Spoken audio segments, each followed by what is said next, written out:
Welcome back to what has turned out to be another busy week. SpaceX is rapidly getting ready to static fire Starship on this crazy new setup. When? Well, a lot sooner than you think. With the shock announcement aiming for Starship Flight 10 in just a few weeks, we have a load to cover. Added to that, a toasted new Dragon returning home, and SpaceX literally now launching their own Starlink competition. Yeah, strap in, this is a strange one. Okay, Neil, we can see you coming down the ladder now. Hey, Marcus House with you here, and after an unusually quiet week last week, this week everything had ripped back into action. We have a bunch to dive into today from all sites at Starbase Texas, but let's just start off with the always incredible launch site. With just 2 remaining Block 2 Starships needing to be tested, all eyes have been on the modifications at Pad 1 and the orbital launch mount. If you haven't been keeping up with this particular project, SpaceX is planning to static fire and test the last 2 of the older generation Starships right here after having Ship 36 rapidly disassemble itself at Massey's a month ago. We'll come back to this site later, by the way, because there's a lot to cover there too.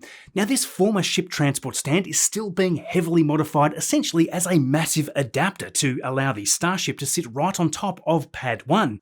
A quick correction here though, in the last video covering this we had thought that these big triangular pieces could perhaps be here to expand the stance of the stand so that it could simply be welded on top of the launch mount deck. Well, that was not so, because they were instead installed on the inside of the ship stand. It seems like these are being used to provide the needed structural support for the Raptor vacuum nozzles, similar to those installed on the ship static fire stand. Another big question that we still had though was how would SpaceX protect the 20 outer Raptor engine quick disconnects on the inside of the launch mount ring? Well, that mystery has also been solved as they've installed all these rectangular pieces inside the structural beams of the stand. That should guide the exhaust safely down without causing damage to those systems. It is true that the booster thrust is many times greater, but remember, the hold down clamps will not be retracted like they are here. Later in the week, they started to lift a total of 20 of these parts into the launch mount. Thanks to Starship Gazer, who was out there watching, we can see some neat detail on how they are made. These are interfacing blocks that get bolted onto the hold-down arms. Then, the ship stand itself will get welded to these. That is going to make it easy to ensure it's fully aligned. The more breaking news, of course, is that the crane was jumping into action less than 24 hours ago on Friday to lift this adapter stand into place. It really is nuts to think that this entire solution has essentially been worked on for just a few weeks, and here it is already being gently lowered into the orbital launch mount. When they have the alignment perfect, they'll have it all welded to those interfacing blocks. The great thing is, once Ship 37 has done its engine testing, they can then just remove this stand with these hold-down blocks now attached as a complete assembly. It'll then be ready for the next Ship 38 static fire in the not-too-distant future. Now, one of the more intriguing parts of this puzzle was how the team were going to interface the booster quick disconnect with the ship QD interface in order to load all of the commodities into the ship. We aren't just talking about the liquid oxygen and methane either. It also takes in other commodities such as high pressure gases for the Raptor startup and engine purge systems. Well, they've started lifting on these additional sections of framework on the outside of the booster quick disconnect hood. Each day this structure has grown this week, and soon enough they had installed a second framework, quickly followed by 2 of these pipes. I think you can already see where this is going. Indeed, it looks like they are simply tapping into the existing pipes that normally lead to the booster and just sending that up to the ship. At one point, that seemed like it wasn't going fully to plan, as one of the 2 installed pipes was removed again a few days later. Nothing to worry about though, soon enough it was back again, and both pipes are now fully connected up to the support framework installed on the top of the booster quick disconnect hood. We suspect that the last part here will be made of flexible hoses so they can hook it up to the ship quite easily. Anyway, before we knew it, a third pipe was also being assembled up towards the top, so yeah, it's moving along really nicely. On Wednesday, they actually kicked off another round of testing the ground service equipment with the subchillers venting away there. they are likely still tweaking all of the systems needed to load a Starship for static fire. The outermost pipe was removed again, perhaps to make room, but then more pipes have since been added with these smaller ones exiting the booster quick disconnect hood higher up, and they are making their way up towards where the ship quick disconnect plate will be installed. Down on the launch mount deck, these lines for the ship engine chill are even being installed and then fed down into the booster engine chill collection pipe. This means that they are still taking all of these similar precautions to avoid an oxygen-rich environment at the launch mount. Now the next part of this puzzle is that SpaceX can simply connect the pipes to a spare quick disconnect plate that they have laying around. Conveniently, a while ago, they removed one of these from one of the workstations inside Mega Bay 2. That station, we suspect, is now being fully reconfigured for the next generation ships anyway, so they probably didn't have much of a use for it, until now. So yeah, it is a continually evolving jerry-rigged system that should have SpaceX able to test Ship 37 and Ship 38 for flights 10 and 11. But how much longer is this going to take? After all, everybody was quite worried that we'd be waiting months for a solution to be put in place after that massive event. Well, always the optimist, Elon is thinking around 3 weeks until Flight 10, but that would depend, obviously, on how quickly they can get the testing systems working as expected for a ship static fire. Now, what has been happening with the new Pad 2? The hood for the liquid oxygen quick disconnect is being assembled on the ground service equipment bunker. Multiple parts of the lower segment of the hood have been lifted on, and it's now almost the same level as the launch pad deck itself.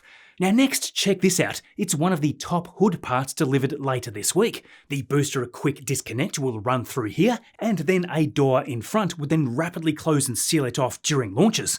The 2 doors, one for each hood, are already on site in the Sanchez area, and while we're here, the 2 booster quick disconnect assemblies right next to them are rapidly being tidied up with a lot of the piping being installed into the 2 structures.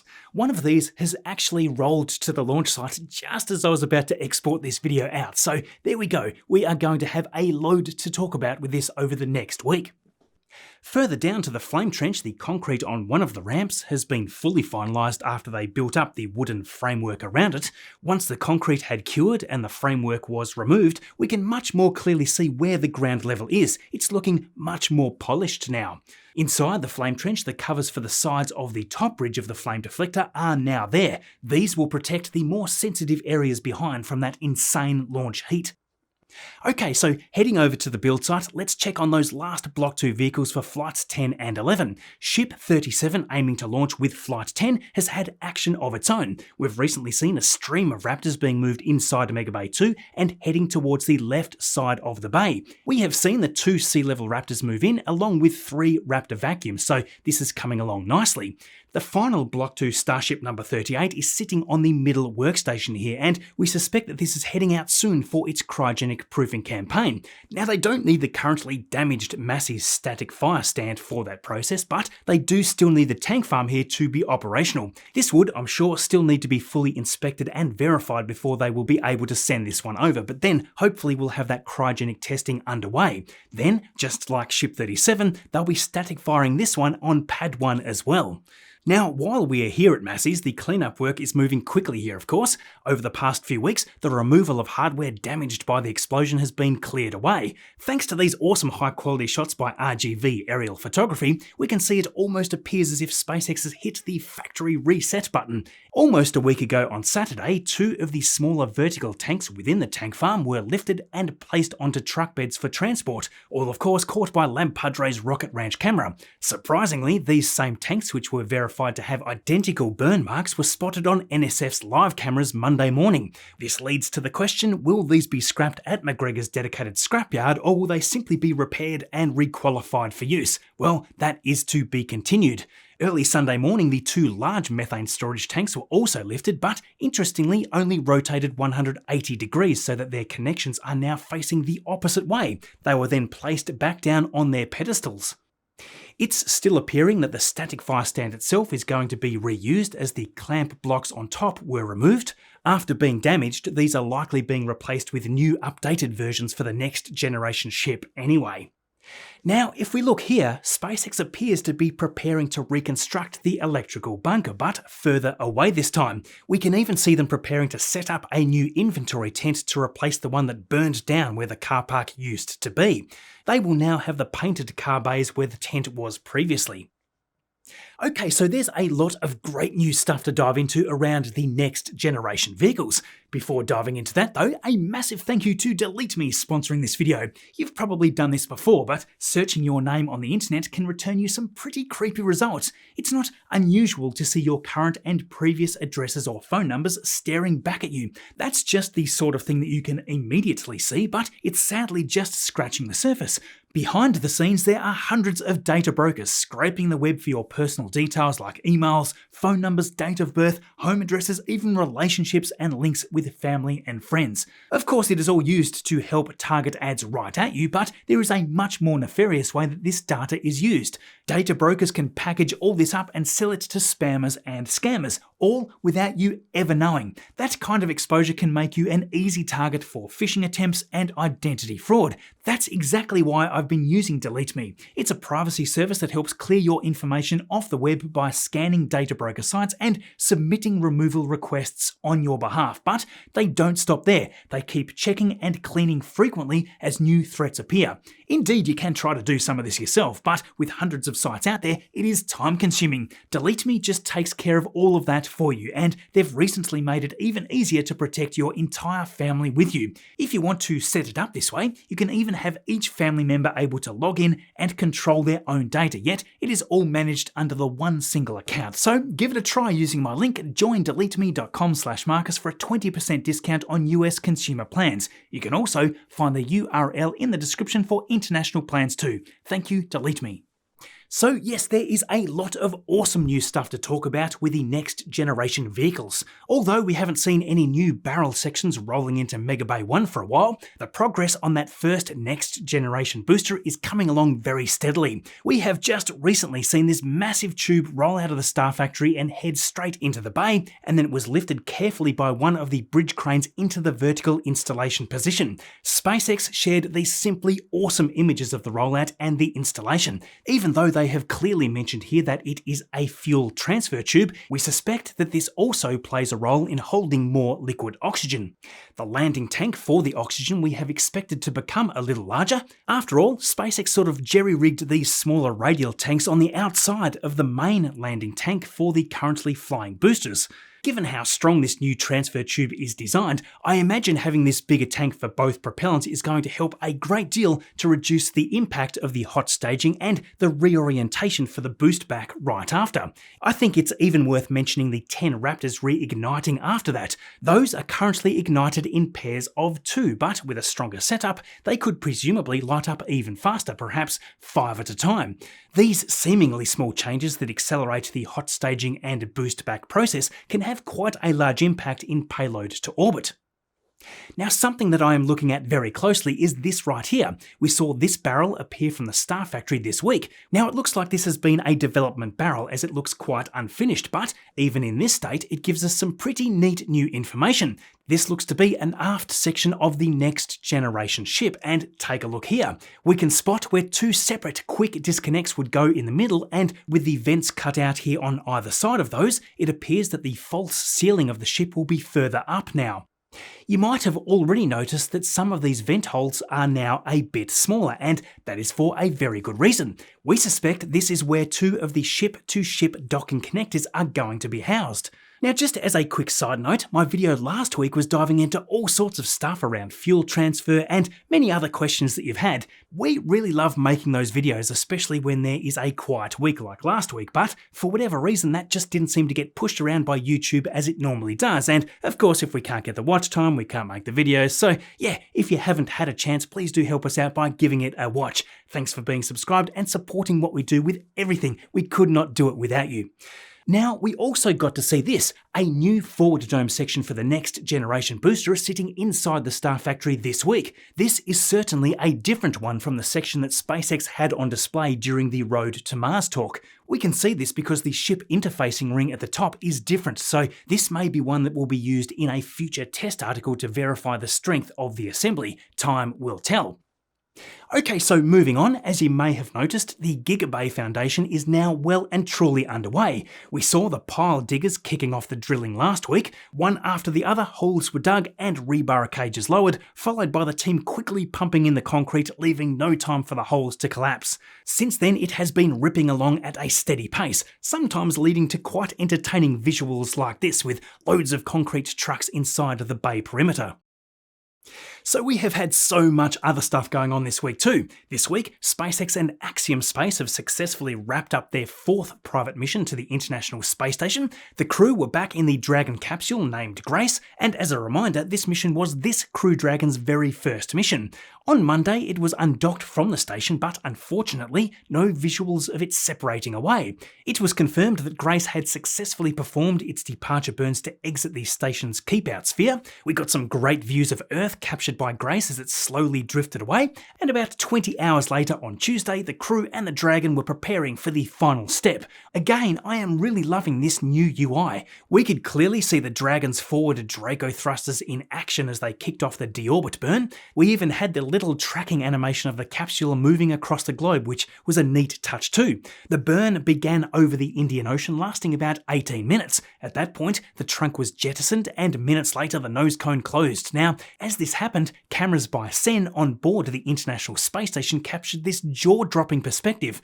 There, at the bottom, you can see the trunk breaking apart, and at the top is Grace with beginning that re-entry. After 18 days in orbit, they were finally screaming back through the atmosphere. The seats, of course, reorient in preparation for chute deployment. As the capsule passes the 14-kilometre mark, it's experiencing just over 1 G of deceleration. The drogue chutes deployed, followed shortly by the mains about a minute later. Through some thick fog, there was the splashdown. Now, keep in mind that this is only the 2nd mission ever to splash down in the Pacific.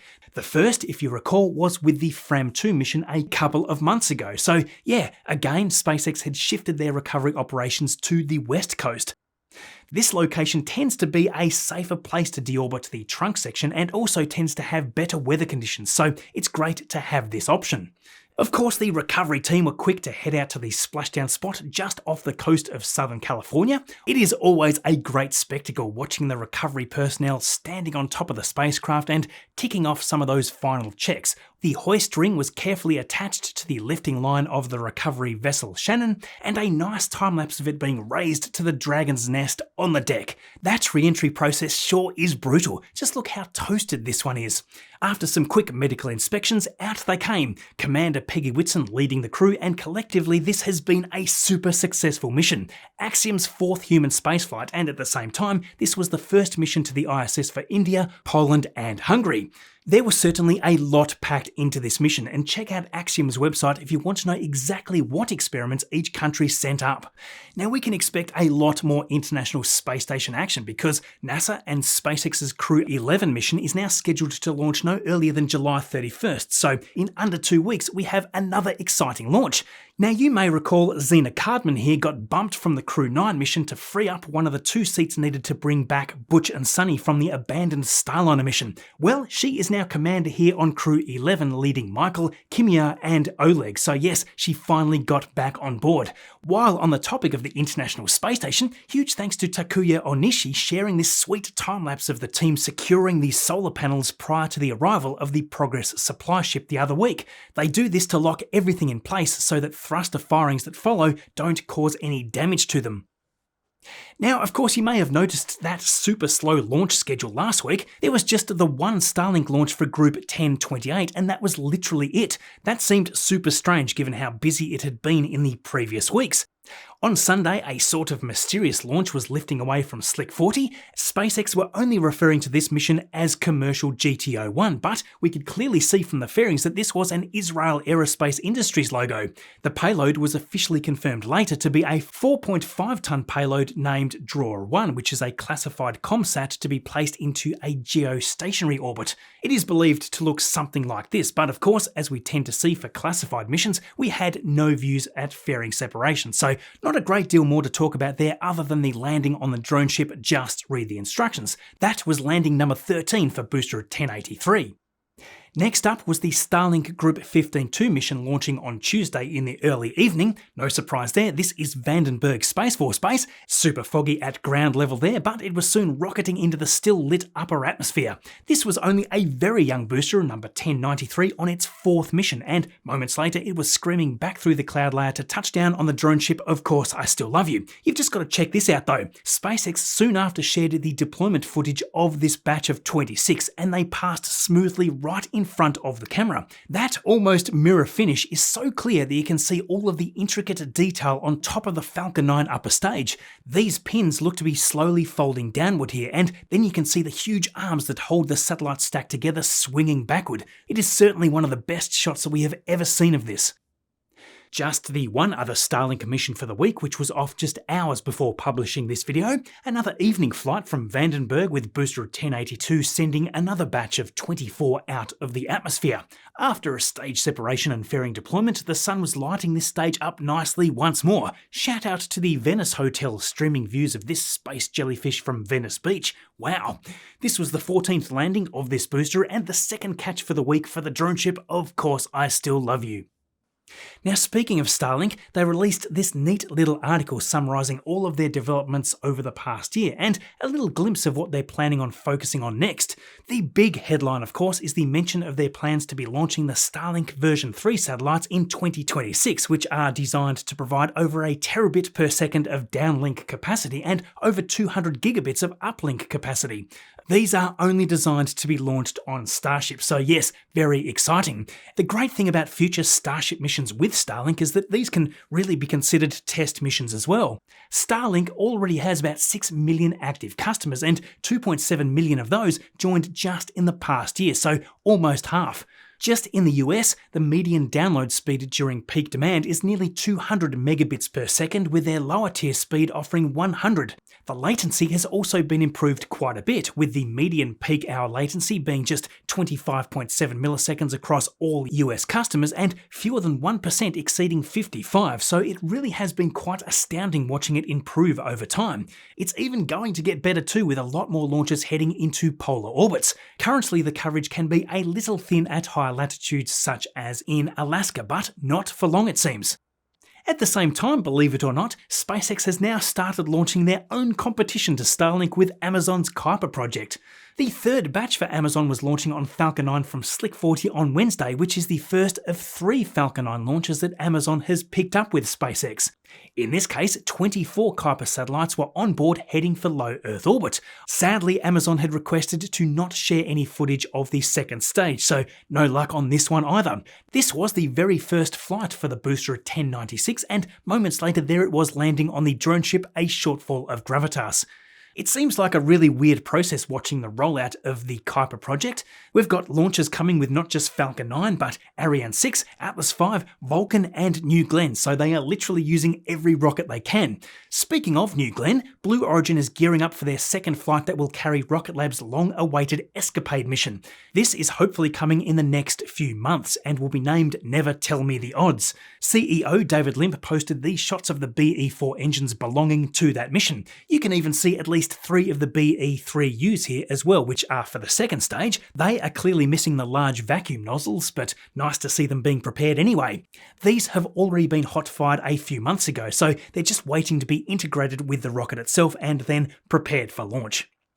So yes, we were certainly back for an action-packed week. I hope you enjoyed this video. If you did, don't forget to hit subscribe so we get to keep making them. Check out our video from last week. We need all the help we can get with that one. Thanks as always for watching all this way through. I will see you all in the next video.